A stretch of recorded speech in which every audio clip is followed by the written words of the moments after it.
things are looking blue, but for once, that's a reason to say woo! Little Shop of Horrors, running in New York's West Side Theater since 2019, has announced its latest casting changes, bringing in Corbin Bleu and Constance Wu for the leads of Seymour and Audrey. Break a leg, you two!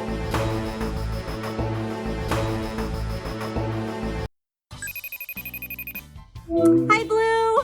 Hey, Woo! How are you? I'm good. How you been? I'm so good. I just wanted to check in, see how your summer's been going. My summer has been really good. I started gardening. I got into gardening this summer too. I named all of them. My favorite though is Audrey too. Hey, should we both say what our favorite plant is, like, at the same time? Okay. 1, 2, 3. A man eating Venus flytrap from outer space? Wait, come on! Oh my god, you two! Blue, tell me this then. Are you ready to go somewhere that's green with me? Welcome back to Retelling the News. I'm your host, Jasmine Garcia, and joining me today are... Shami Karnakaran. I'm Bex. Wee!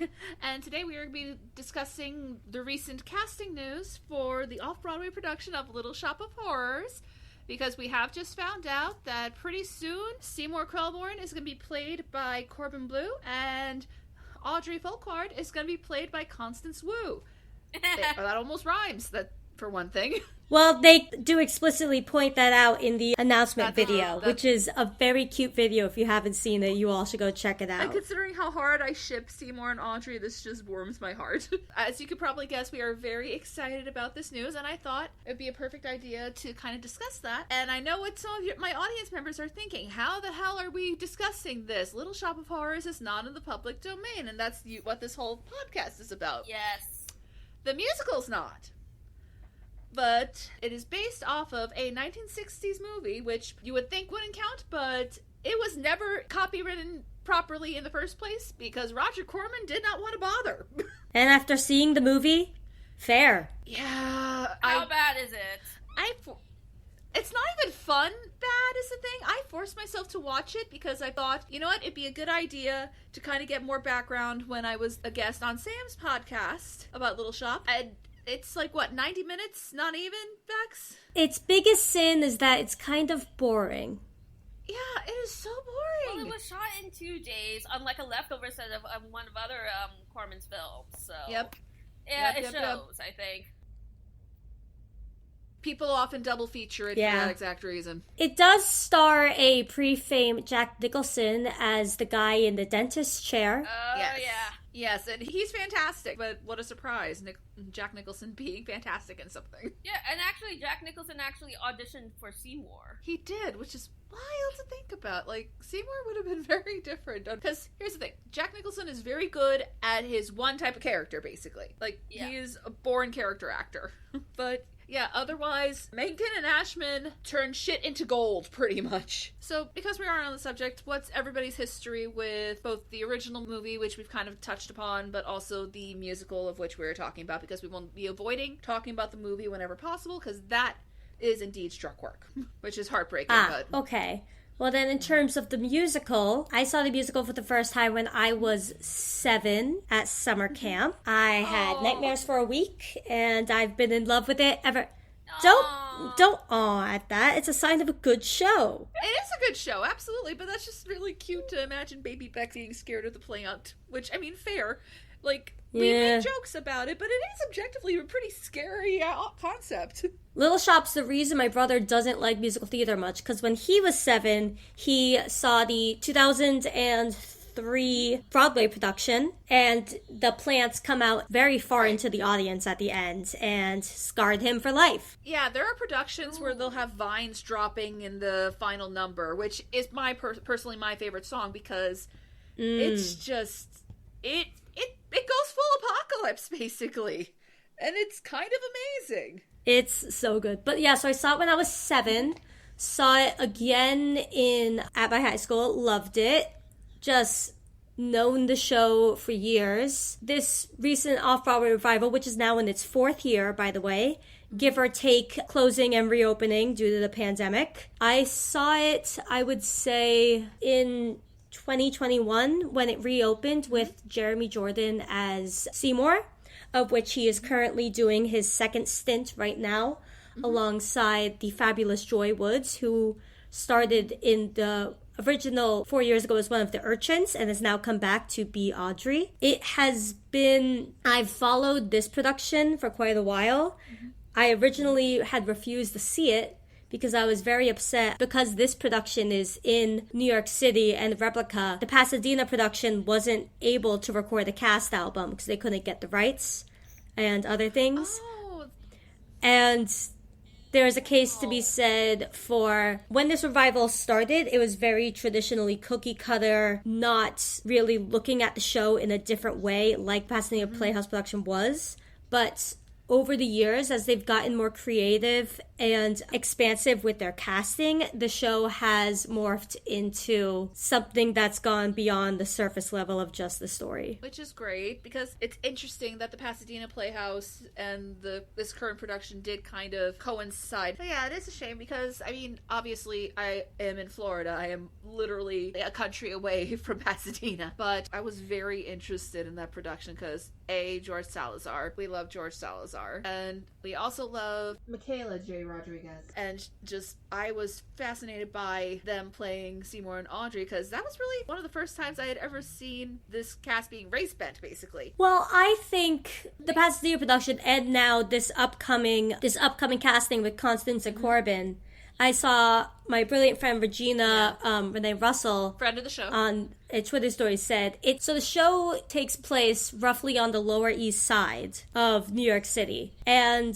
this casting now finally speaks to the actual diversity that exists in the Lower East Side. Like, it actually reflects the story now and the people who the story would be about. She's so right. Like, we were talking about it before we started recording. We love Ellen Green. She was the original Audrey, has played her multiple times, including in her 60s, and it still worked, which is stunning. It really speaks to her. The icon, the legend, the blueprint. Exactly. Very much the blueprint, to the point where up until, I think, basically when the Pasadena Playhouse cast happened, pretty much every single Audrey looked like her, which is understandable because, you know, she is the one who kind of started it all. But I am kind of glad that Little Shop is kind of starting to expand upon what Audrey would look like, because when you really look at her story, it gets all the more poignant if it is a woman of color or a trans woman. Well, to that point, I would point out that Joy Woods in the Off-Broadway production right now is the first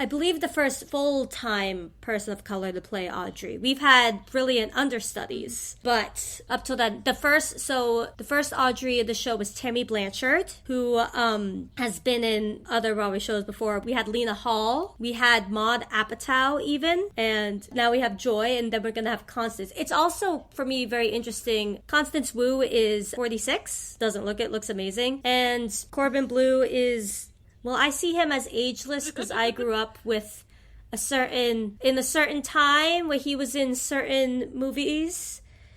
But he's 34. Is he? Yeah, he's 34. That makes sense. But yeah, quite the age gap. I think it's going to be fun to have an older Absolutely. Audrey. And again, because Ellen Green did play against Jake Gyllenhaal, it's not even the first time they've done this. Yeah, she did. Yeah, also I find it interesting, like, with the Pasadena Playhouse, they had Audrey be black, and, well, George Salazar is half Filipino. And then in this production, Seymour is black and Audrey is Asian. So it's kind of like a kind of swap. Well, to the point, one of the big Seymours, we had Conrad Ricamora as Seymour for a while. He did that, the mini desk concert, and I was just like, oh my god, I love it. Down on Skid Row. Someone show me a way to get out of here. 'Cause I constantly pray I'll get out of here. Please won't somebody say I'll get out of here. Someone give me my shot or I'll rot here. Because I have been a huge fan of Conrad Ricamora. I've even talked about it in the past on this podcast about Struck Productions, but still. But what I was thinking is, because in an interview at one point, Constance had said she would love to play Audrey, actually. So she's manifesting it. Yep. On her own. Yep, and we love that. I found the quote The one dream I have is to do a musical. I love singing, but most people don't know because I don't sell myself as a musical person. My dream is to play Audrey in Little Shop of Horrors. It would be so interesting to have an Asian Audrey because it's all about achieving the American dream in a sinister, success-driven way. There is one part of Little Shop that's gonna wind up being a bit interesting because of this casting, and it's the song "Da-Do." Yeah. So Seymour's explaining where he got the plant from, and the lyrics are, there's this old Chinese man who sells me clippings because he knows exotic plants are my hobby. And in the background, the doo-wop girls go, Chang Da-Do. No! Oh! And it's like, it's quick. It's questionable. It's a blink and you miss it, but it is questionable. Yeah, it makes me wonder if for this production they're gonna like do a quick change, because I feel like Constance is someone who would not stay quiet about that. Do not think they will. Unless it's like a quick tongue-in-cheek thing where like Audrey just gives a look during that lyric. She is in the scene, but she's off to the side. She's not. The one thing about this production, as good as it is very ironclad traditional up until now, I guess. But yeah. So I don't think much will change. We'll see. Yeah, in fairness, while yes, the lyric is kind of questionable, depending on how you play it, it doesn't have to be as uncomfortable as certain. It goes very quick too. And it's exactly, not like the man himself, the Chinese man in question, isn't a stereotype. He is literally just like, there's nothing else about him. He's just like, oh, he's Chinese and he sells plants. Okay, so that's pretty benign. Yep, just happens to. Really, it's just more the doo-wop. Exactly, really, it's just like more the doo-wop girls in that moment being racist. Just a bit. I mean, I guess that could be his name. Yeah. Come on, ladies. I don't know. I know. But I am... Also, we haven't even talked about the Corbin Bleu of it all. Oh my god, Corbin Bleu has blossomed into a true treasure in the musical theater world. He debuted in The Heights, and he got a lot of hate for it at the time. Oh wait, which world was he playing? Because Usnavi. Oh! Yeah, he's not Latino. He's not... From there, he's done original musicals. He had a particular triumph in Kiss Me Kate fairly recently. He also treads the boards regionally. He's done a lot of good stuff with Goodspeed Opera House, which is this great theater in upstate Connecticut. He just finished up a show there right now called Summerstock. And I am very excited to see him do his thing. His voice is brilliant. He's usually lauded for his dancing, but he also has amazing comedic timing. And I'm so excited to see these two together. Like, even in the thing he is most well known for that we, again, really can't talk about right now, he was always one of the best parts of that, I feel like. Also, should we address the hot Seymour trend as well? Yes, okay. So I do wholly in my heart believe this all started in 2015 when they cast Jake Gyllenhaal as Seymour for the Encore's production for New York City Center. He did manage to disappear into the role and be nebbish and brilliant. He was so good, it shocked me. But unfortunately, he is still Jake Gyllenhaal. And it did start the trend of casting hot Seymour. And they've cast Seymours that are way too hot for the role. I mean, Jeremy Jordan is, in fact, way too hot for Seymour, if you ask me. Yeah, Jonathan Groff kicked it off. Matt Doyle, I definitely think counts. Matt Doyle. Conrad Rickamora. Oh, yeah. Corbin Bleu is definitely too hot for the role, but we're going with it. We are going. We can't go back. No. We can't go back now. No, we can't. To quote another Jeremy Jordan musical, it's too late to turn back now. My other one thing about Hot Seymour is because Lee Wilkoff, Brilliant Man, wasn't particularly like supermodel attractive, nor is Rick Moranis. And it is the reason why Seymour's like, I'll never have a chance with Audrey, is because he's like, well, clearly I'm not her type. I don't know if it hits quite the same when you have Jeremy Jordan. It doesn't. He does a great job. Listen, I love Jeremy Jordan. Is always a joy to watch. You have to cast an even hotter orange to offset that, I think. Yeah, you're too hot, dude. That would be Kirsten Borle in this equation, who is not the current dentist is Bryce Pickham, who I adored he was the lead in The Gentleman's Guide back in the day. Yeah, no. As well as we've also got Brad Oscar as Mr. Mushnick, who, I mean, I know him from Broadway Bounty Hunter, but he was also the prophet in Something Rotten. Oh, yeah. Okay. It's a good cast right now. They've been making good choices. Like, Like, even if you argue that the original one was pretty generic, I mean, it's Jonathan Groff. But, yeah, I am very excited to see how this turns out. I mean, unfortunately, I'm all the way in Florida. So, Bex, you are simply And I'm all the way in Toronto, so I have no access to theater at all. That's not true. There's a thriving there's theater in Toronto, and it's thriving. There is theater in Toronto, but there is no closed captioning because I have auditory issues. Oh. That I will grant you, yes. Yeah, that unfortunately is a separate matter. Right. An important matter, but yeah. Bummer. Well, I'll see if I can see it again, and I will report back if I do. Please do. Yes. One of the downsides of this sort of thing is that there's going to be so many people who are very excited about this who will never get to. Well, actually, the other good thing about this production is they have started really leaning into promotion online. That is true.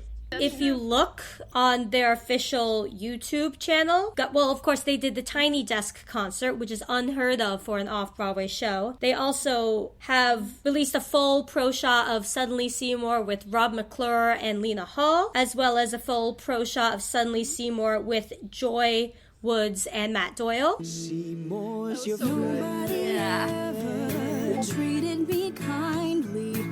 Daddy left early. Mama was poor.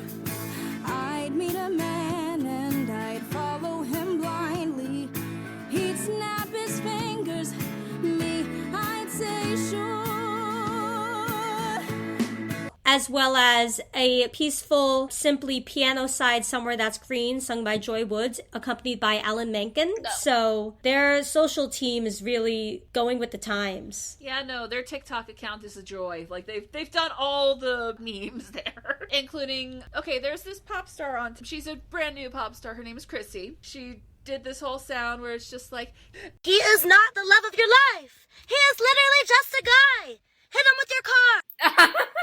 and the Little Shop account used that sound with the urchins as if they're just yelling at Audrey about Orange. Perfect. No notes.